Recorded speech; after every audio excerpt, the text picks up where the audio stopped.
ছত্তিশগড়ের বিধানসভা নির্বাচনে বিজেপির পালে হাওয়া দিতে মোদি যোগী কেউই বসেনি। আজ ছত্তিশগড়ে নির্বাচনী প্রচারে যোগ দিয়ে বিজয় সংকল্প সমাবেশে বক্তব্য রাখেন বিজেপির হিন্দুত্ববাদের পোস্টার বয় যোগী আদিত্যনাথ। ভানুপ্রতাপপুরে নির্বাচনী সভায় যোগ দিয়ে ক্ষমতাসীন কংগ্রেস সরকারকে উৎখাতের ডাক দেন যোগী। বলেন, ছত্তিশগড়বাসীকে প্রতারণার জালে ফাঁসিয়ে রেখেছে কংগ্রেস। ছত্তিশগড়ের উন্নয়ন নিয়ে কোনো মাথা ব্যথা নেই রাজ্য সরকারের। ছত্তিশগড়ের সরকার নাকি পুলিশকে লেলিয়ে দিয়ে রামনবমীতে রাম ভক্তদের শান্তিপূর্ণ মিছিল করতে দেয়নি। রামনবমীর মিছিলে রাম ভক্তদের লাঠিপেটা করেছে বাঘেল পুলিশ। অথচ লাভ জেহাদের নরম মনোভাব সরকারের। লাভ জেহাদের ক্ষেত্রে বিশেষ সম্প্রদায়ের মানুষকে বাঁচানোই সরকারের নাকি আসল চরিত্র বলে অভিযোগ তুলে ভানুপ্রতাপপুরের নির্বাচনী সভায় রীতিমতো ঝড় তুলেন ইউপির মুখ্যমন্ত্রী যোগী আদিত্যনাথ। সরাসরি শুনে নিন যোগীর এক্সক্লুসিভ বক্তব্যের একাংশ। उन्होंने एक संकल्प लिया था उस समय, और भगवान ने एक ही संकल्प लिया था, जब तक इन निशाचरों को, इन राक्षसों को मैं समाप्त न कर दो, तब तक ये मेरा संकल्प है कि चैन से नहीं बैठूंगा। और आज आप सभी बंधुओं से मेरा आह्वान होगा, हम सब छत्तीसगढ़ वासी आज संकल्प लें कांग्रेस के भ्रष्टाचार को सदैव के लिए दफन करने का। ये सरकार जो झूठ बोलती है, ये सरकार जो गरीबों के लिए आने वाली योजना को हड़प जाती है, ये सरकार जो किसानों पर अत्याचार करती है, किसानों का शोषण करती है, राम भक्तों का अपमान करती है, इस सरकार को एक भी क्षण रहने का अधिकार नहीं है, एक भी क्षण रहने का अधिकार नहीं है। और इसलिए भाइयों बहनों, लोकतंत्र के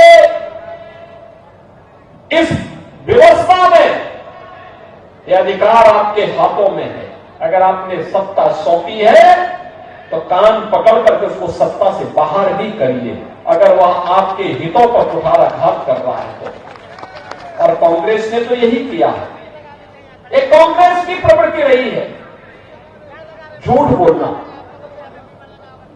बहकाना, एक प्रकार सत्ता हड़प लेना, और सत्ता जब प्राप्त हो जाए तो प्राप्त होने वाली सत्ता को भ्रष्टाचार का अड्डा बना देना। आश्चर्य होता है हमें, पहले केवल माइनिंग का आरोप लगा था और माइनिंग के भ्रष्टाचार के कारण छत्तीसगढ़ में कांग्रेस सरकार को कटघरे में खड़ा होना पड़ा था। लेकिन अब माइनिंग के बाद यहां पे विकास की विभिन्न योजनाओं में भ्रष्टाचार की शिकायत भी आ गई, और इस शिकायत अब यहां तक पहुंच गई है कि भाइयों बहनों, इनके एक पार्टनर ने बिहार में चारा घोटाला किया था, इन्होंने छत्तीसगढ़ में गोबर घोटाला कर दिया। अब याद करिए, यानी गाय का गोबर भी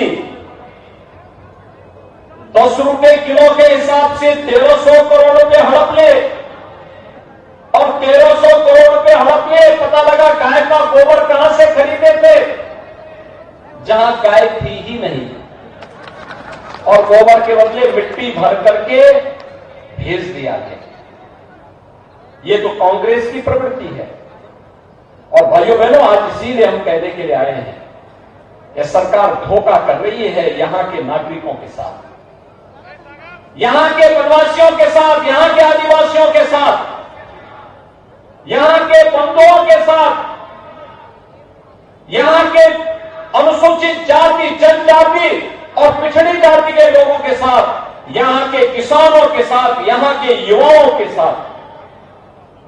इस सरकार को विकास से कोई लेना देना नहीं, क्योंकि इस सरकार ने अपने घोषित एजेंडे के तहत छत्तीसगढ़ में रामनवमी के जुलूस पे लाठीचार्ज करवाती है, पर्व और त्योहारों को शांतिपूर्ण तरीके से नहीं मनाने देती है, लेकिन दूसरी तरफ लव जिहाद के लिए वर्ग विशेष के उपद्रवियों को प्रोत्साहित करके संरक्षण भी देने का काम करती है।